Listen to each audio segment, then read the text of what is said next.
বিশেষকে আজি আমি আদিবাসী চেঙেল অভিযান অসম ৰাজ্যিক কমিটিৰ হয় সভাপতি সহনেন্দ্ৰমে এই সংবাদমেল আয়োজন কৰাৰ মূল বিষয়টো হৈছে আপোনালোকে জানে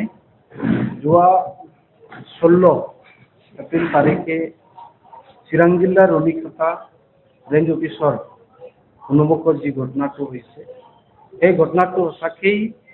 যি হ'ব নালাগিছিল সেইটো হৈছে তাৰ আঁৰত বহু কথা লুকাই আছে কিন্তু বিশেষকে আজি আমি এই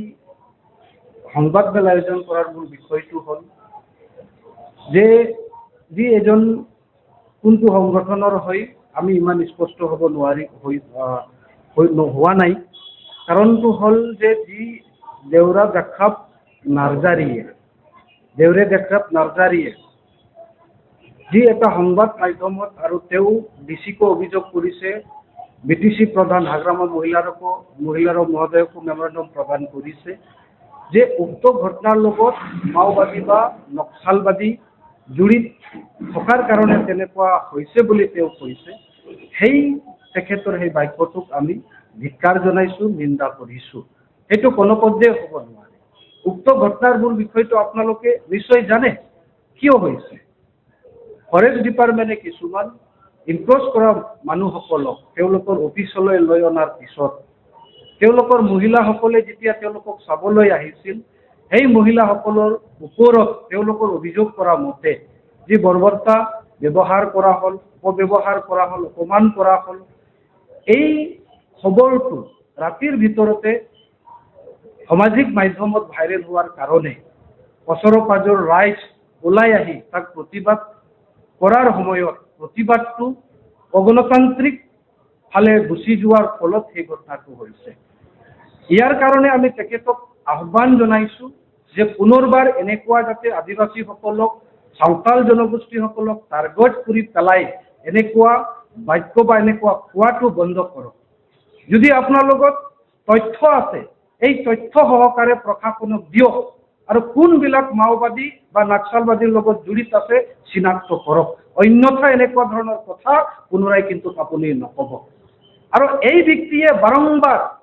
আদিবাসী সাঁওতাল জনগোষ্ঠীসকলক প্ৰব্ৰজনকাৰী হিচাপে তেওঁ ক'ব বিচাৰে তেখেতক ভাৰতৰ বুৰঞ্জী তথা অসমৰ ইতিহাস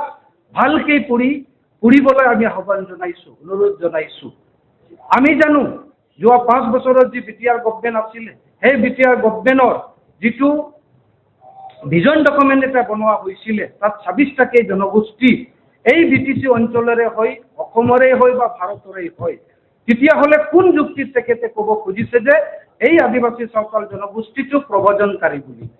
ইয়াৰ কাৰণে তেখেতক পুনৰাই এনেকুৱা ধৰণৰ বক্তব্য প্ৰদান নকৰিবলৈ আমি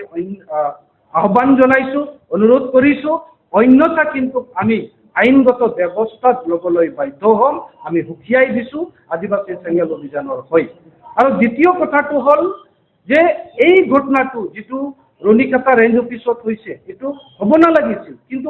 হৈছে কিয় আপোনালোকে জানে যে পৰেও ন্যায় বিচাৰি আহিছো কিন্তু হ'ব পাৰে ক'বাত নহয় ক'বাত ন্যায়ৰ পৰা আমাক আঁতৰ কৰি ৰখা হৈ আহিছিল এই ক্ষোভটো ৰাইজসকলে হ'ব পাৰে এইটো ৰখাব নোৱাৰিলে আমি ক'বলৈ যদি যাওঁ কাৰিগাঁৱৰ ইনচিডেণ্টটোৰ কথা তাত 2জন আমাৰ মানুহ মৃত্যু হ'ল 20 তাৰিখৰ দিনা তেওঁলোকৰ কিছুমান লোকে কি কৰিলে নিৰ্দোষী লোকৰ 29খন ঘৰ জ্বলাই দিলে তাততো আমি কোৱা নাই ইয়াত কোনোবা NDFB জড়িত আছে বা উগ্ৰপন্থী জড়িত আছে আমিতো কোৱা নাই আমিতো কাকো দোষাৰোপ কৰা নাই যিসকলে সেই বেয়া কাম কৰিছে তেওঁলোকক আৰক্ষী প্ৰশাসনে নিশ্চয় কৰায়ত্ব কৰিব এইটো আমাৰ বিশ্বাস আইনৰ ওপৰত কিন্তু এই দেউৰা দেখাপ নাৰ্জাৰীৰ দৰে মানুহ কিন্তু এই সমাজখনক বা আমাৰ জনগোষ্ঠীটোক বিপথে পৰিচালিত কৰিব বিচাৰিছে এইটো আমি অনুভৱ কৰিছো আৰু এনেকুৱা মানুহ যদি আৰক্ষী প্ৰশাসনে দমন নকৰে তেতিয়াহ'লে নিশ্চয় অনাগত দিনত যোৱা সময়ত যেনেকৈ গোষ্ঠীগত সংঘৰ্ষ হৈছে তেনেকুৱা গোষ্ঠীগত সংঘৰ্ষৰ সম্ভাৱনাও হ'ব পাৰে বুলি আমি সন্দেহ কৰোঁ কাৰণ তেওঁৰ যি বাক্য তেওঁৰ যি কোৱা তেওঁৰ যিটো এংগেল সেই এংগেলটো কেতিয়াও সমৰ্থনযোগ্য নহয় ইয়াৰ কাৰণে আমি বহু কথা ক'বলগীয়াতো আছে সেই কথাবিলাক নকৈ তেনেকুৱা যাতে বিভ্ৰান্তিমূলক বক্তব্য পুনৰাই নিদিবলৈ আমি তেখেতক কঠোৰ ভাষাৰে উকিয়াই দিছোঁ, আহ্বান জনাইছোঁ। নাই, নিশ্চয় কি তাত তদন্ত কৰিবলগীয়া আছে, সেইটো আৰক্ষী প্ৰশাসনে তাত তদন্ত কৰিব। কিন্তু আমি ভাবোঁ যিসকল মানুহক কৰায়ত্ব কৰিছে বা ধৰিছে সেই গোটেইবিলাক অভিযুক্ত নহয়, কিয়নো উক্ত দিনা যি ঘটনা হৈছিল তাৰ আগদিনাও তাৰ পিছদিনাও কিছুমান মানুহ মানে সাংবিধানিকভাৱে গণতান্ত্ৰিকভাৱে প্ৰটেষ্ট কৰিবলৈ আহিছিল, কিন্তু কিছুমান মানুহ ক্ষোভত আহি তেওঁলোকে নিজাববীয়াকৈ কামটো কৰিলে। আৰু এতিয়া যি আমি দেখিবলৈ পাইছোঁ তাত যে আমাৰ মহিলাসকলৰ ওপৰত যি অপব্যৱহাৰ কৰা হ'ল, তেওঁলোকক বন্দুকেৰে খুন্দিয়া হ'ল, ফৰেষ্ট ডিপাৰ্টমেণ্টৰ মহিলা মানুহ অনা আছিলে, তেওঁলোকে মতা মানুহে তেওঁলোকৰ ওপৰত হাতটো দিলে। সেই ন্যায়টো কিন্তু ক'ৰবাত নহয় ক'ৰবাত এতিয়াও ফালৰি কাটি আছে যেন আমি অনুভৱ কৰিছোঁ। কাৰণ কিয় আমি খবৰ পাইছোঁ তাত যিজন মহিলা জখম হৈছিল বা তাক খুন্দিওৱা হৈছিল তেওঁ গৰ্ভৱতী আছিলে। মালতী মিঞ্জ নামৰ এজন মহিলাজনী, তেওঁ কাজলগাঁও হস্পিটেলত চিকিৎসাধীন আছিলে, কিন্তু যোৱাকালি চাগে তেওঁক ৰিলিজ কৰা হ'ল। তেওঁৰ পেটত থকা বাচ্চাটো মৰি গৈছে বুলি আমি খবৰ পাইছোঁ। ইয়াৰ ওপৰতো আৰু প্ৰশাসনক তদন্ত কৰিব লাগিব, আৰু যিসকল ফৰেষ্ট কৰ্মী বনকৰ্মী তেনেকুৱা কাৰ্য কৰিছে তেওঁলোকৰ ওপৰতো কঠোৰ ব্যৱস্থা ল'ব লাগিব। নহ'লে একপক্ষীয়ভাৱে অকল আমাৰ মানুহক মানে ধৰা হ'ব।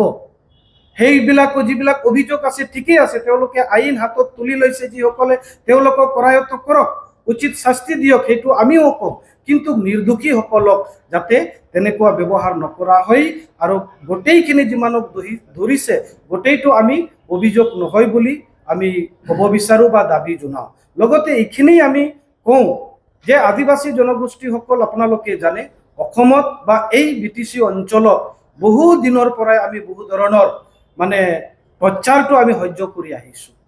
আৰু এটা সময়ত আমাৰ মাটি বাৰী গোটেইটো কাঢ়ি লোৱা হৈছিল। আৰু এই মাটি বাৰীৰ অভাৱত হ'ব পাৰে তেওঁলোকে নজনা মানুহ, অশিক্ষিত মানুহ, ফৰেষ্টৰ আইন কানুন কি হয় তেওঁলোকে নাজানে, নিজৰ মাটি নথকাৰ কাৰণে ইনক্ৰোচ কৰিছে। কিন্তু সেইটো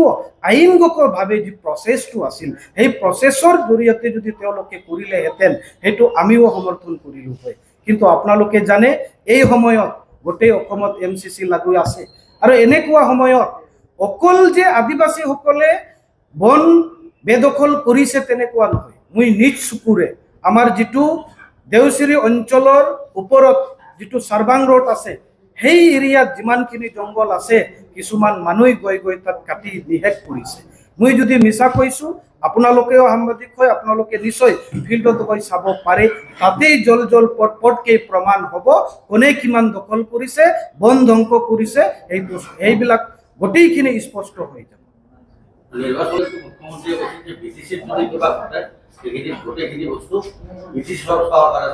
কিন্তু বৰ্তমান দেখা গৈছে হাজাৰমান মহিলাই কিন্তু মানে সংবাদ মাধ্যমৰ লগত প্ৰচাৰ কৰিছে যে BTCৰ ঘটনা আমি নাচাওঁ, এইটো ষ্টেট আছে মানে ৰাজ্য চৰকাৰ আছে। এই ক্ষেত্ৰত কি কথা? এইটোৱেই চিন্তাৰ বিষয়। আমি সকলোৱে জানো BTC অঞ্চল এটা ষষ্ঠ অনুসূচী অঞ্চল হয়, আৰু ইয়াৰ কাৰণে ইয়াত লেজিসলেটিভ ব্যৱস্থা আছে।